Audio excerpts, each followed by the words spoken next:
Hello and welcome to Friday Night Fright presents Comic Book Cavalcade 2020.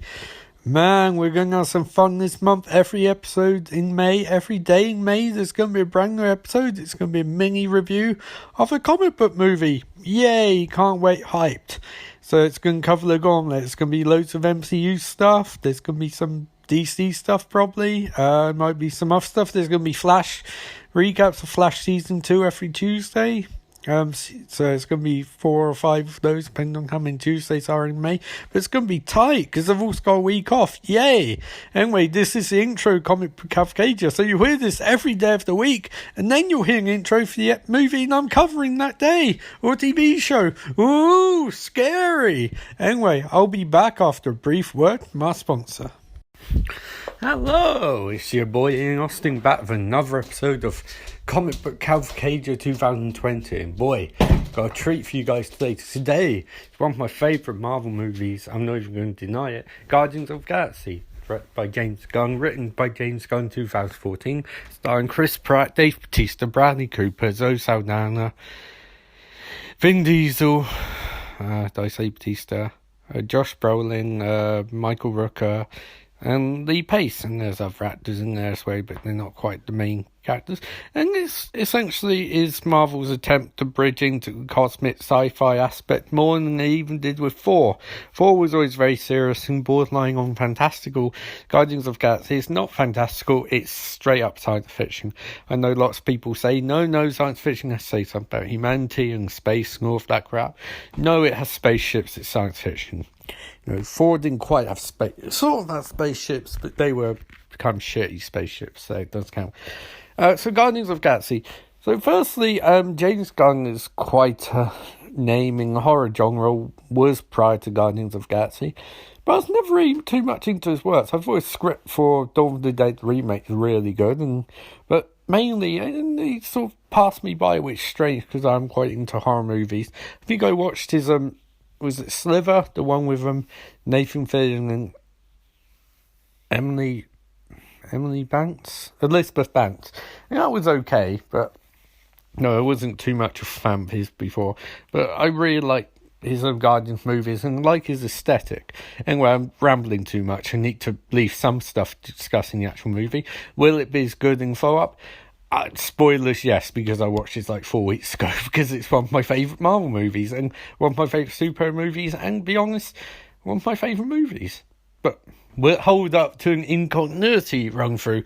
I'll check out for you guys that in just a second.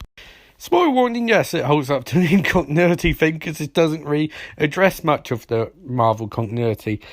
Guardians of the Galaxy is a great movie. I genuinely really like it. It's something I can almost borderline quote at this point.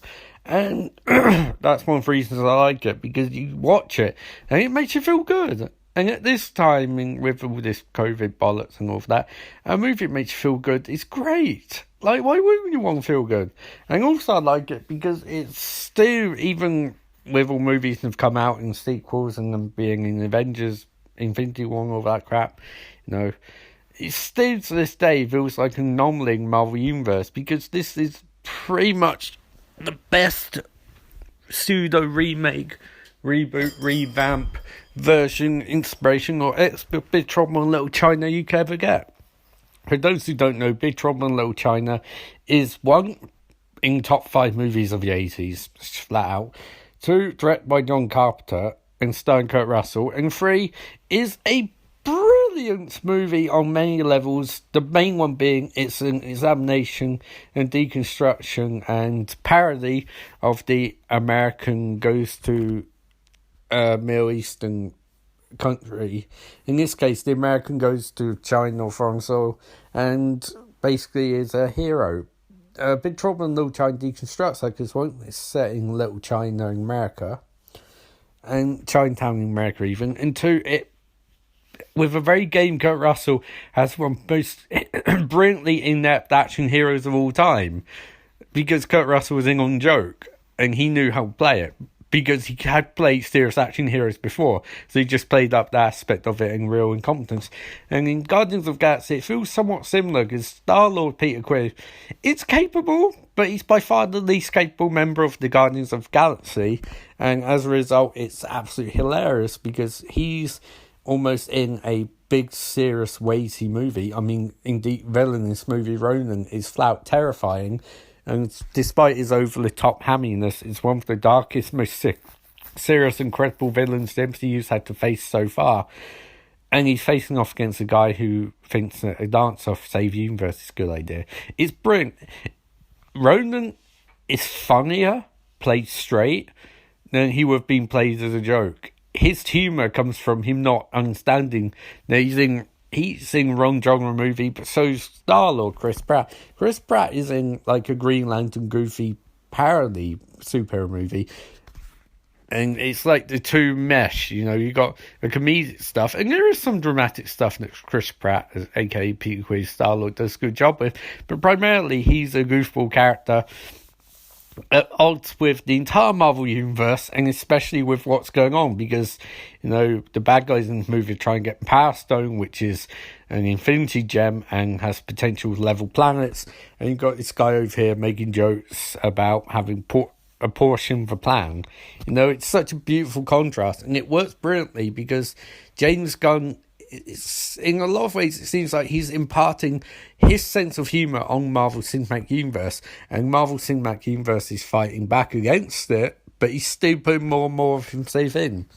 And he does a wonderful job. I don't think it can be stressed enough. This was James Gunn's first big budget movie, in terms of like meg budget.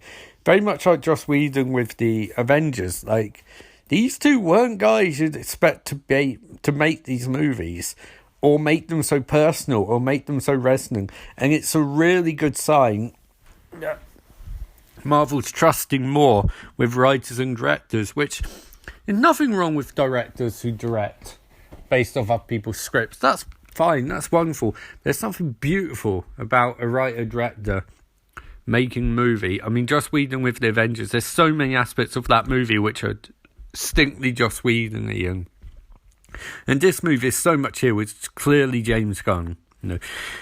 His perspective, his sense of humour, his dynamics, his attitude.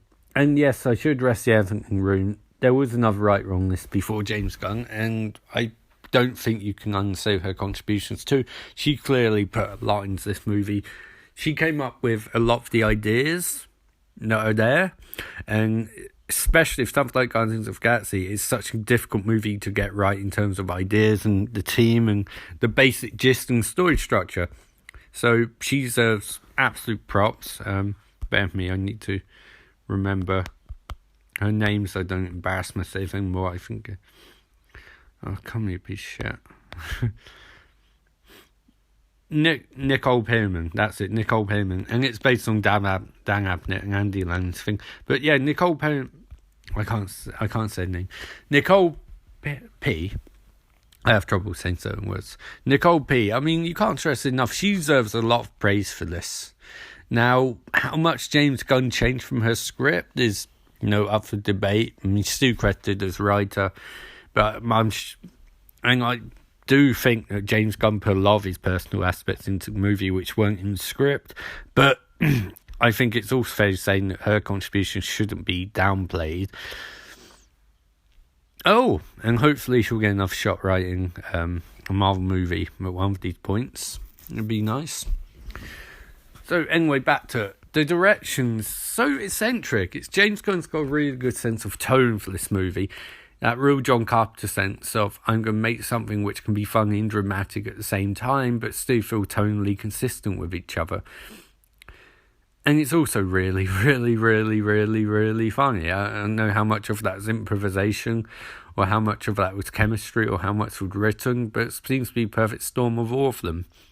You got some fantastic lines. Even some of the extras, like the one-line scene players, get some great lines. Like the guy who says, "That's my favourite knife." The guy says, "You want me to do what?" Some of the Ravagers, like Kraglin, played by Sean Gunn, a bit more than one scene like thing, but you get some good stuff.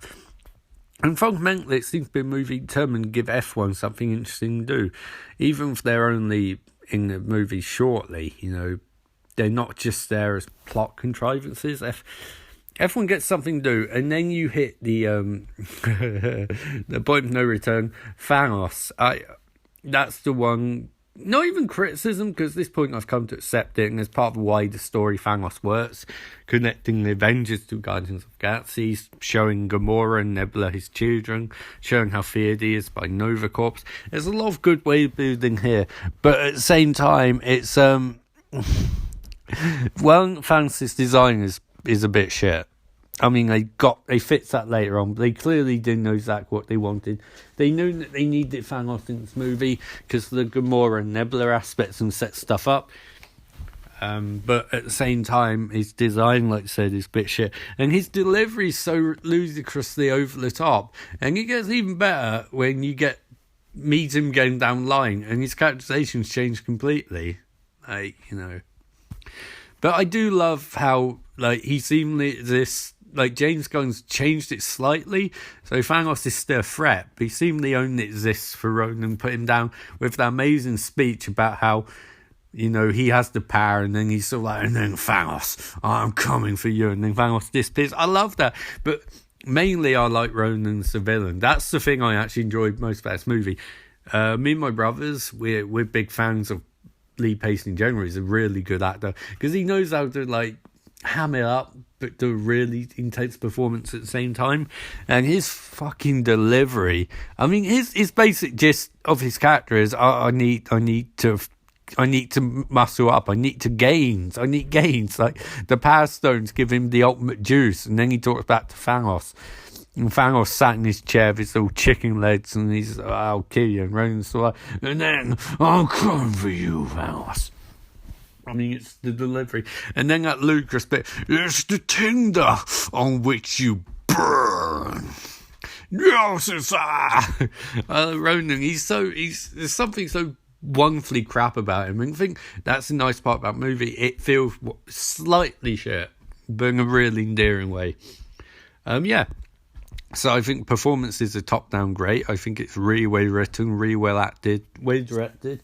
Good story. So again, Nicole P, very least she came up with this story, so she says props.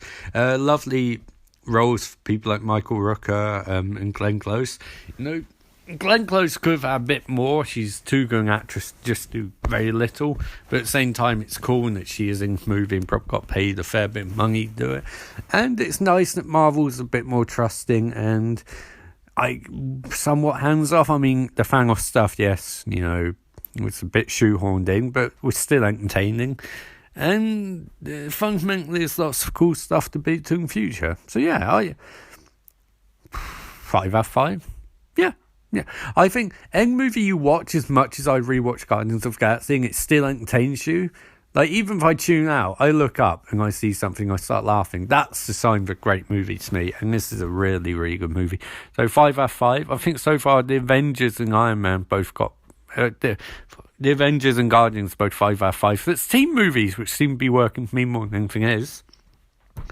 So it'll be interesting to see whether the Avengers Age of Ultron gets the equivalent mark tomorrow, because that's tomorrow's movie, May the 11th.